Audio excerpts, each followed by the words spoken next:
स्वास्थ्य विभाग मुख्यमंत्री की योजनाओं पर लगा रहा है पलीता। जी हां, बरेली के जगतपुर में बने स्वास्थ्य केंद्र की हालत खस्ता है, जहां के लोग स्वास्थ्य परीक्षण कराने के लिए दर दर भटकते हैं। इस खबर पर हमारी संवाददाता मोनिका भारती मौजूद हैं। हम उनसे जानेंगे कि वहां के लोग किस तरह से परेशान हैं और इस सामुदायिक केंद्र का क्या हाल है। जी मोनिका जी। नमस्कार, आप देख रहे हैं सिटी न्यूज़ बरेली। मैं हूं आपके साथ मोनिका भारती। इस वक्त हम मौजूद हो चुके हैं जगतपुर का। ये गवर्नमेंट हॉस्पिटल है, सरकारी अस्पताल है। जैसे कि जगह जगह पे जो सरकार के द्वारा सुविधाएं देने के लिए जो अस्पताल बनाए जाते हैं, ये वही है सरकारी अस्पताल।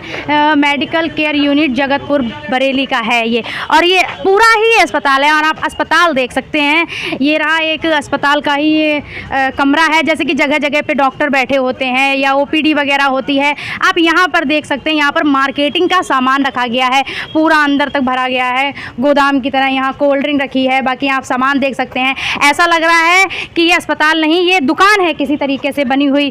और बाकी गंदगी तो आप देख ही सकते हैं यहाँ पर। ये अस्पताल कहीं से कहीं लग रहा है आपको जैसे सरकार कह रही है कि भाई स्वच्छता को लेकर जो अपना अभियान चलाती रहती है, साफ सफाई को लेकर अभियान चलाती रहती है, और ये उन्हीं की एक देन है सरकारी अस्पताल ये, जो कि और यहाँ पर आप देख सकते हैं कितनी साफ सफाई पड़ी है। इसको देखकर लोग दवाइयाँ लेने आते होंगे, वो क्या सोचते होंगे, यहाँ पर मरीज आता होगा तो पहले तो ये लगता है कि ये खंडर है, अस्पताल लगता है। ये नहीं है, ये किसी भी तरीके से आप यहाँ पर देख सकते हैं। डेंटिंग पेंटिंग इसकी देख सकते हैं यहाँ पर किस तरीके से कूड़ा कबाड़ है। और ये मैं आपको दिखा दूँ, ये है दवा घर यहाँ का, जहाँ से दवा प्रोवाइड होती है। लोग पर्चा बनवाते हैं, फिर यहाँ से दवा लेते हैं, ये दवाई बांटते हैं। भाई साहब यहाँ पर आज बैठे हुए हैं, हम इनसे भी बात करेंगे। बाकी हम आपको पूरा हॉस्पिटल एक बार दिखा देते हैं। यहाँ पर अस्पताल आप देख सकते हैं, ये यहाँ पर किस तरीके से ये जो गंदगी पड़ी हुई है। और आप देख सकते हैं यहाँ पर ये प्लास्टिक किस तरह से मतलब ये जली पड़ी है, यहाँ पर देख सकते हैं आप। और ये पेड़ पौधे जो पड़े हैं, ये मतलब एक ये देखिए आप सरकारी अस्पताल में साफ़ सफाई की अगर हम बात करें तो साफ़ सफाई देखिए कितनी देखने को मिल रही है आपको यहाँ पर।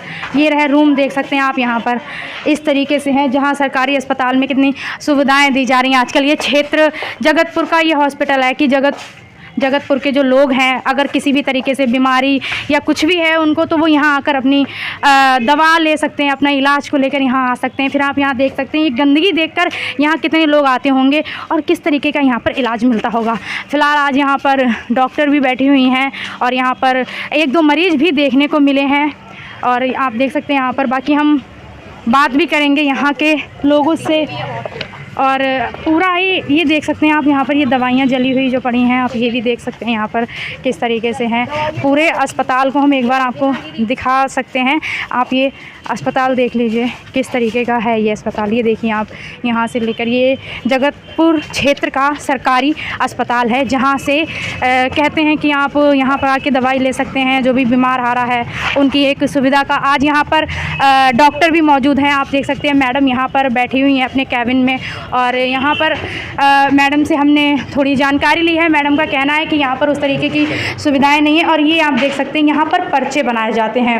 जैसे सरकारी अस्पतालों में काफ़ी सुविधाएं दी जाती हैं, तो आप यहाँ की सुविधाएं देख सकते हैं कि जिस तरीके से सरकार बात करती है सुविधा देने की, तो कब यहाँ पर ये मेंटेनेंस वगैरह होगा। यहाँ पे जो लोग आते हैं, यहाँ पर डॉक्टरों को लेकर, यहाँ पर पर्चे को लेकर, मतलब यहाँ पर एक डॉक्टर भी यहीं पर बैठी हुई हैं और पर्चे भी यहीं पर बन रहे हैं। बाकी आप देख ही सकते हैं, मतलब जो सरकार बात करती है, दावे करती है बड़े-बड़े।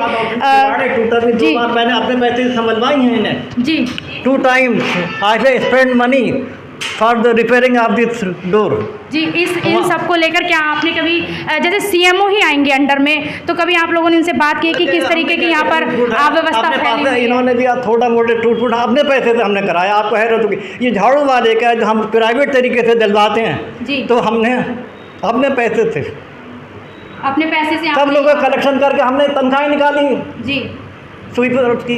यहाँ पे 2 साल से। आइए हम बाकी थोड़ा अधिक जानकारी लेने के लिए मैडम से भी बात कर लेते हैं। जी मैम, सबसे पहले तो आपका नाम जानना चाहेंगे? मैं डॉक्टर रितिका नायक जी, जगतपुर में एज अ MOC यहाँ पे पोस्टेड हूँ जी।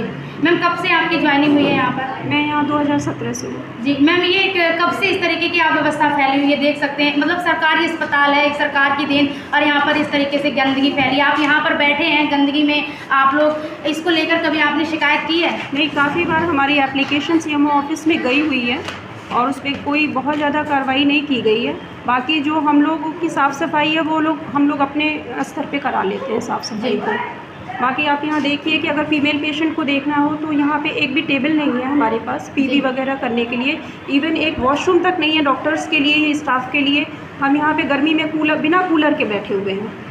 तो ये सब व्यवस्थाएं और दिखाइए कि जगतपुर में किस तरह की व्यवस्था ऊपर से यहाँ पे दी गई है। जी मैम, यहाँ क्षेत्रवासियों का कहना है, यहाँ के लोगों का, कि यहाँ पर दवाई भी प्रोवाइड नहीं हो पाती है। उसके मेरा नाम बनवारी लाल है जी। ये जगतपुर का सरकारी अस्पताल है। ये काफ़ी दिनों से बदहाल पड़ा हुआ है जी। यहाँ कोई डॉक्टर समय से बैठते नहीं है, कभी आते हैं, कभी मिलते हैं, कभी नहीं मिलते हैं। हाँ, कभी नहीं मिलते हैं। और ये कुछ लोगों ने कब्जा कर रखा है ये जगह को। इस जगह को सब अपने लोगों ने कब्जा कर रखा है। कुछ लोगों ने ये इसको समाधान हो और इसको फिर से यहाँ हमने बात की है, जो दवा बांटते हैं उनसे बात की है। उन्होंने कहा है कि हमारे पास दवा अवेलेबल है और जो नहीं हो पाती वो हम बाहर से हाँ, वो कराते हैं। लेना पड़ती है, जो होती है वो देते हैं, ऐसा नहीं कि नहीं देते हैं। जो होती है उनके बाद दवा देते हैं। और यहाँ पर जो पर्चा बनाते हैं उनका कहना है कि यहाँ पे जो किवाड़ वगैरह हैं, दरवाजे टूटे फूटे, उनको हमने अपने पैसों से देकर काम हाँ, जब उन्हें दिक्कत होती है तो कराना भी पड़ता है। ऐसा नहीं है 150 रुपये लगा नहीं सकते, वो कराते हैं अपनी समस्या के लिए, ऐसा नहीं है। और बात करें हम, ये जो गोदाम टाइप का ये बना हुआ है, जो बात की, उनका कहना है कि ये जिला पंचायत के अंडर में आता है। इसको लेकर क्या कहेंगे? अब ये क्या कहते हैं इसका तो नहीं, लेकिन पहले जब मैंने कुछ दिनों पहले देखा तो ये खाली जगह हॉस्पिटल के अंडर में थी। जी। ये जिला पंचायत वगैरह के इसी अंडर में नहीं थी, हॉस्पिटल की जगह ही है सारी। हॉस्पिटल का ये गवर्नमेंट हॉस्पिटल एक रूल है, अगर यहाँ पर डॉक्टर अवेलेबल नहीं है या कोई लोग नहीं है, 2 बजे का एक टाइम है तो 2 बजे गेट बंद हो जाता है। क्या ये सारा दिन इसी तरह खुला रहता है या क्या कहते अब जैसे 2 बजे तो मैं नहीं आया, कभी कभी जैसे 2 बजे के बाद भी लोग आते हैं और भी हॉस्पिटल में 2 बजे के बाद भी देखते हैं पेशेंट, लंच के बाद भी देखते हैं, लेकिन ऐसा ही अब 2 बजे के बाद नहीं मिलते हैं कोई डॉक्टर। जी, क्या नाम है भाई साहब? मेरा नाम दिनेश कुमार श्रीवास्तव है। मैं जगतपुर पुराने शहर में रह रहा हूँ। 54 साल मेरी एज है। और यहाँ पर ये बहुत पुराना अस्पताल बना हुआ है, बैद जी के नाम से सरकारी हॉस्पिटल है, और इस पर माफिया राज चल रहा है। इसमें बहुत काफ़ी लोग इन्वॉल्व हैं और कोई प्रशासन। किस तरीके से माफिया राज चल रहा है यहाँ? तो माफिया राज इसलिए चल रहा है, यहाँ पर कुआं था और कई कुएं थे, वो दबा दिए गए, और यहाँ पे दसमा भी था और पार्क भी था। यहाँ पर पार्क बहुत पुराना है, उसके सब कागज़ हैं, और यहाँ पे मोहल्ला वासियों से सबसे पूछा जाए यहाँ पे क्या कार्रवाई हो तब। और ये माफिया राज कब ख़त्म होगा, यहाँ की जनता पूछना चाहती है।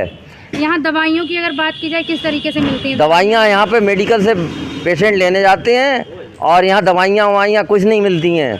दवाइयाँ के लिए परेशान होता है। यहाँ के जो डॉक्टरों से पूछा गया तो वो कहते हैं ऊपर से हमें कुछ भी नहीं मिलता है, हम ही लोग बहुत परेशान रहते हैं। से हमने बात की है, और यहाँ पर जो दवाखाना जो घर है वहाँ हमने बात की, वो कह रहे हैं हमारे पास दवाइयाँ हैं अवेलेबल, और नहीं भी होती तो हम बाहर से अवेलेबल कराते हैं।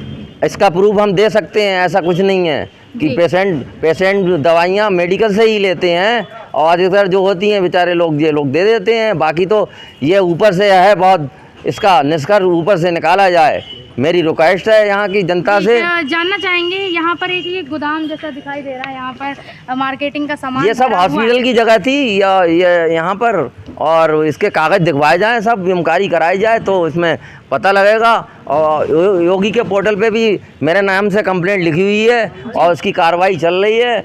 और जाना है तो ये लोग कह रहे हैं कि ये हॉस्पिटल के पार्ट्स में आता ही नहीं है, जिला पंचायत के उसमें आता है। हाँ, तो इसकी इंक्वायरी कराई जाए तभी तो पता लगेगा। ऐसे कहने से कोई फायदा नहीं निकलेगा। कौन क्या कह रहा है, जब तक कागज नहीं देखे जाएंगे जी। जो यहाँ की जगह के, जब तक कुछ नहीं निकला, पुराने कागज यहाँ के दिखाए जाएं और मोहल्ला वासियों से इन्हें इन्वॉल्व करके पूछा जाए तो यहाँ की इंक्वायरी का पता लगेगा। क्या चाहते हैं इस हॉस्पिटल को लेकर? हम ये चाहते हैं हमारा पूरे हॉस्पिटल को बहुत सुंदर और स्वच्छ तरीके से बनाया जाए, जिससे हमारी बरेली और नाथ नगरी का पूर्ण रूप से विकास हो, और यही हम चाहते हैं। जय हिंद, जय भारत।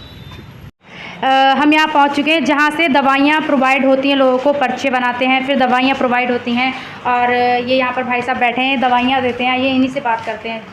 जी सर, सबसे पहले तो आपका नाम जानना चाहेंगे? मेरा नाम विवेक कुमार है। सर, आप इस हॉस्पिटल में कितना समय हो गया आपको? मैम ऑलमोस्ट 5 ईयर्स होने को आ गए। जी, ये इस तरीके की जो व्यवस्था फैली हुई है, ये कब से देखने को मिल रही है? क्योंकि ये हॉस्पिटल में काफ़ी गंदगी है। इससे पहले जब यहाँ पे स्वीपर कम चौकीदार यहाँ पे पोस्टेड था, उसके बाद उसकी दिसंबर 2020 में डेथ हो गई थी रात में। जी। उसके बाद से 2 साल फिर वो कोविड का भी दौर चला था, उसके बाद से यहाँ पे कोई पोस्टिंग नहीं हुई। सफाई कर्मचारी के नाम पे या चौकीदार के नाम पे, जिसकी वजह से थोड़े सा साफ़ सफाई की समस्या आई। उसके बाद से यहाँ पे बंदरों का उत्पात बहुत है, जिसकी वजह से उन्होंने ऊपर टैंक तोड़ दिया हमारे टॉयलेट का, जिससे टॉयलेट की समस्या आ गई। अब अगर टॉयलेट होता तो किसी से साफ़ कराया जा सकता था, लेकिन जब चौकीदारी नहीं है, स्वीपर ही नहीं है, सफाई कर्मचारी नहीं है, तो कैसे सफाई होगी। फिर भी हम और हमारी MOIC मैडम आपस में मिल के या किसी से बोल करके इसकी समय समय पर सफाई कराते रहते हैं। चूँकि अभी बारिश हुई है, हफ्ते में 1 या 2 बार बंदा आता है, तो इसलिए थोड़ी गंदगी दिख रही है बात। लेकिन हम लोग अपने रूम्स वगैरह, विसिनिटी वगैरह अगर आप देखोगे, यहाँ नीचे फोकस डाल सकते हो आप। अगर यहाँ पे कोई ज़्यादा कोई पेशेंट आ जाता है, गंभीर रूप से बीमार है, तो उसके इलाज की क्या व्यवस्था है और कहाँ पर है? एक्चुअली में मैम, ये जो हॉस्पिटल है, ये डे केयर हॉस्पिटल है, जिसका अब जो मोटिव वो 8 से 2 का अस्पताल है, जिसमें यहाँ पे कोई भी इमरजेंसी सेवाएं हमारे साथ संचालित नहीं होती हैं। अगर कोई इमरजेंसी पेशेंट आता है तो मैडम एट रैंडम जितना भी मैक्सिमम कोशिश करके अगर उसे इंजेक्टेबल पे ला के कंट्रोल कर सकती हैं उतना करते हैं। फिर हम उसको या तो एम्बुलेंस से रेफ़र कर देते हैं, या कई बार एक पेशेंट बहुत सीरियस एक बार आया था, कोविड से पहले की बात है, तो हमने उसको प्राइवेट टुक पे बिठाल करके यहाँ से उसके परिजन के साथ हमने डिस्ट्रिक्ट अस्पताल भेजा था। तो इस तरीके का बाकी डे केयर अस्पताल है, ये इमरजेंसी सेवा वाला हॉस्पिटल नहीं है। कि पहले यहाँ पे NHM का हॉस्पिटल साथ में चलता था, जो अब आकाशपुरम में जा चुका है। तब यहाँ पे सारी ANMs वगैरह थी, सारा वार्ड था, वैक्सीनेशन होता था, गर्भवती महिलाओं का था, वो सारा हॉस्पिटल अब आकाशपुरम जा चुका है। सारा सिस्टम उठकर वहाँ पे चला गया है। और यहाँ पर अब कितना स्टाफ है? यहाँ पर डे केयर हॉस्पिटल जिसमें 4 लोगों का स्टाफ है सिर्फ, जो परमानेंट स्टाफ है, जिसमें मैं हूँ, मैडम है और हमारा वार्ड बॉय है। अब तो 3 ही लोगों का रह गया। एक संजीव सक्सेना जो चीफ फार्मासिस्ट हैं, वो CMSD में जा कर के पोस्टिंग उनकी मिल गई है। तो अब हम 3 ही लोग यहाँ पे परमानेंट स्टाफ है, मैं, मैडम और एक वार्ड बॉय शाहनवाज। बाकी जो है वो हमारा TV का सारा वार्ड है एंड RNTCP का स्टाफ है। सर, कभी कभी यहाँ पर लोगों का कहना है दवाइयाँ प्रोवाइड नहीं हो पाती हैं, तो उसको लेकर क्या है? मैम, वो लिस्ट पे अगर आप फोकस करोगे, वो सरकार की तरफ से दी हुई लिस्ट है जिसमें वो सारी एसेंशियल मेडिसिन्स हैं जो एक 24 आवर रनिंग हॉस्पिटल के पास होनी चाहिए। उसमें से भी अगर आप टिक के निशान देखोगे तो मेरा ये सिर्फ 6 घंटे का डे केयर हॉस्पिटल है। उसके बाद भी मेरे पास जो टिक हैं वो सारी मेडिसिन्स यहाँ पे अवेलेबल हैं। ये सारे हैं। बच्चों के 8 तरीके के सिरप मैं डिस्ट्रीब्यूट कर रहा हूँ इस टाइम। बड़ों का कोई सिरप नहीं है, लेकिन बड़ों की सारी एंटीबायोटिक्स मेरे पास, मेजर एंटीबायोटिक्स गवर्नमेंट की तरफ से मिल रखी है, जो मैं डिस्ट्रीब्यूट कर रहा हूँ। इवन विडाल पॉजिटिव म्यादी बुखार का मरीज आता है, जिसकी जांच आकाशपुरम वाले अस्पताल में हम कराते हैं, उसके बाद उसको मेडिसिन हम अपने पास से देते हैं। यहाँ पर आपने बताया कि आपको 5 साल हो गए यहाँ पर पोस्टिंग के। यहाँ के क्षेत्रवासियों का कहना है ये जो हॉस्पिटल का ही एरिया दिखाई दे रहा है और यहाँ पर ये जो कोल्ड ड्रिंक है, ये मार्केटिंग का सामान भरा हुआ है। सर, ये क्या है? वो हमारा नहीं है। एक्चुअली में फ्रंट में जिला परिषद की अलॉट की हुई सारी शॉप्स है, जिनका बैक में ये गोडाउन दे रखा है, और गोडाउन देने के बाद उनकी जो एंट्रेंस है वो भी जिला पंचायत ने इधर से अलाउ कर रखी है। तो वो हमारा ही गेट यूज़ करते हैं अपना सामान लाने ले जाने के लिए। उस सामान से अस्पताल का या अस्पताल के किसी कर्मचारी का कोई लेना देना नहीं, वो हमारे अस्पताल का पार्ट ही नहीं है। वो उस विसिनिटी को या एरिया है उसको यूज़ करते हैं, क्योंकि वो गेट और जो उसको दे रखा है वो जिला पंचायत ने ही अलॉट करके दे रखा है। में एक हॉस्पिटल का मामला सामने आया है, जिसमें अव्यवस्थाएँ काफ़ी फैली दिखाई दे रही हैं और खंडर अवस्था में अस्पताल है, जिसको लेकर वहाँ के डॉक्टर्स का ये कहना है कि हम अपनी जेब खर्ची से, अपनी सैलरी से हम इसकी केयर करती हैं। उसको लेकर क्या कहेंगे? जैसा मेरे संज्ञान में आया, जगतपुर में डे केयर सेंटर है एक, और जैसा आपके द्वारा अवगत कराया गया है, मेरे संज्ञान में भी आया है कि इसको मैं इसकी जांच कराऊंगा और जांच में जो भी दोषी होगा उसके खिलाफ कार्रवाई करूँगा। सर, वहाँ पे गंदगी इतनी फैली हुई है कि वहाँ पे कोई आम आदमी जा नहीं सकता। वहाँ के स्थानीय लोगों का कहना है इसकी देखिए तुरंत इसकी जांच कराई जाएगी और जो भी व्यवस्था है उसको सुधारा जाएगा, और अगर किसी की कोई गलती है तो उसके खिलाफ कार्रवाई की जाएगी। और सर, जो उसका पार्किंग का जो एरिया है, वहाँ पे लोगों ने अवैध रूप से दुकानें खड़ी कर दी हैं। ये हम दिखवा लेंगे कितना स्वास्थ्य विभाग से संबंधित एरिया है, किसने कितना घेर रखा है, और नगर पालिका को, नगर निगम को कह के उसको हटवाते हैं। सर, जैसा कि हर क्षेत्र में एक हॉस्पिटल होता है जिससे क्षेत्रवासियों के लिए लाभ मिल सके उनको, लेकिन वहाँ पर दवाइयाँ भी प्रोवाइड नहीं हो पा रही हैं। इसकी मैं जांच करा लूँगा। जांच में जो भी कार्रवाई होगी वो उचित कार्रवाई की जाएगी। वो सर, वहाँ के डॉक्टर्स ये कहते हैं कि आप यहाँ से दवाई ले लीजिए, वहाँ से दवाई ले लीजिए। मतलब हाँ, मैंने आपको बताया ना, मैं इसकी जाँच कराऊँगा, जो भी स्थिति होगी वो उसके अनुसार कार्रवाई होगी। ठीक है।